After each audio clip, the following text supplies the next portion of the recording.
No. No, I don't care what Speaker Boehner wants. Tell him I will not take back what I said about him in my book. That's right. Goodbye. Hello, I'm Sean Atkins, author of the new book, Squashing Liberalism.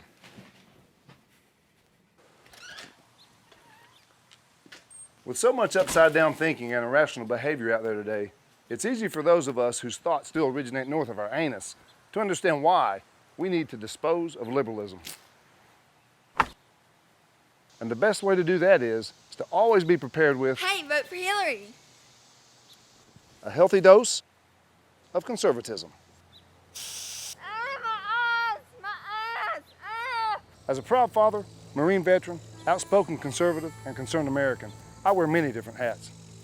And I found that the best way to help others squash liberalism was to fill my book with as much sarcastic humor and bold politically incorrect truths as possible. That's right, I wrote Squashing Liberalism without any boundaries or limitations, and it breaks the law of the rules. Kind of the way the current administration deals with our border. Viva Obama? No, not on my watch. Viva Donald Trump? Yeah, nice try. Let's go, Pedro. Ay, ay, ay, ay, ay, ay, ay. It's a crazy world we live in, folks. That's why, as conservatives, it pays to always be ready for anything those mental midgets on the left try to throw at us. Whether it's a Marxist professor or some anti-Second Amendment clown, a bunch of cowardly jihadists, or even a gay cowboy. Wait, what? Who put that in the script? Hi. You know what? Just forget it. It pays to always be on our toes out here because we know we can't count on liberals, to be honest. And we always need to be prepared to protect ourselves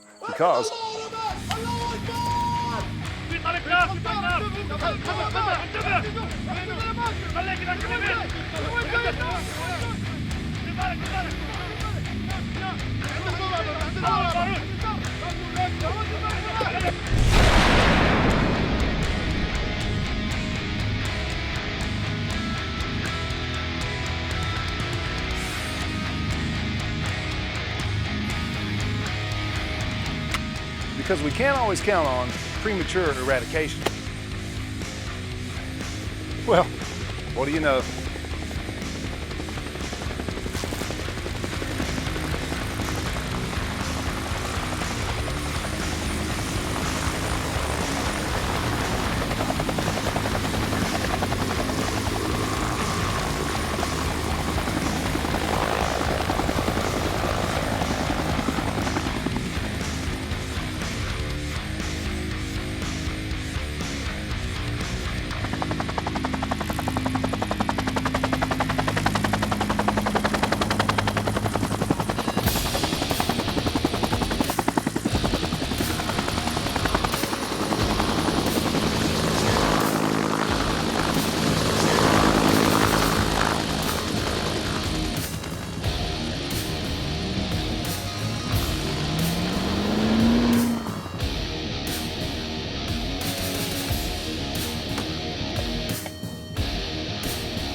Bacon. Hey, go green, man. Hey, go work, man.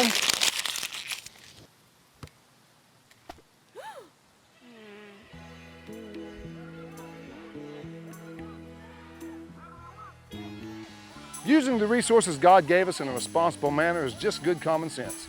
But rather than chasing unicorns and leprechauns based on a hoax, the only kind of green I want is the kind that goes in my wallet. Coal is dirty, man.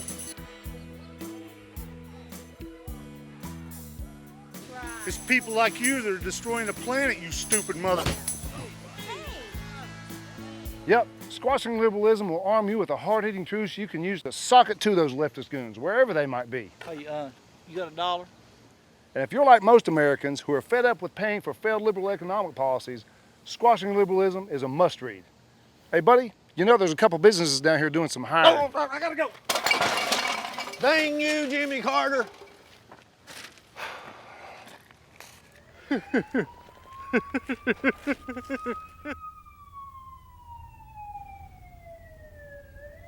What a shame.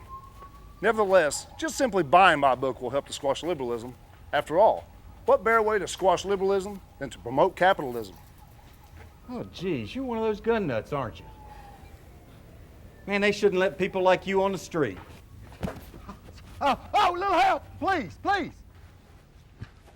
There you go. No, I don't deserve this, please. I told you folks, you have to stay on your toes out here because lunatics are everywhere. So if you like your truth served up with a heaping helping of sarcasm, squashing liberalism is for you. You bigoted, male-chauvinist piece of shit! It is time to take this show to the big house.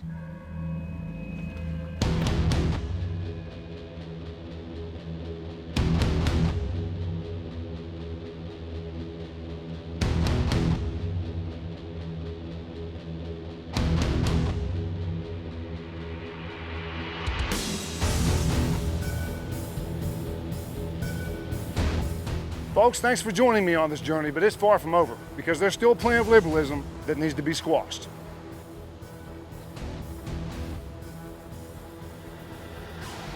And I'm just getting started.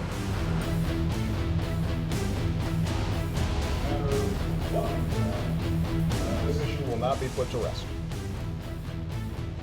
But I'm speaking to the vast majority of the American people. Somebody helped to create this unbelievable American system that we had that allowed you to thrive. Somebody invested in roads and bridges. If you got a business, you didn't build that. Somebody else made that happen. We've had about enough of you. My fellow Americans, I most certainly built this. I wrote Squashing Liberalism with the hope of spreading the wealth. Of common sense, that is. That's right, I want my book to be redistributed and shared equally among people in all 50 states.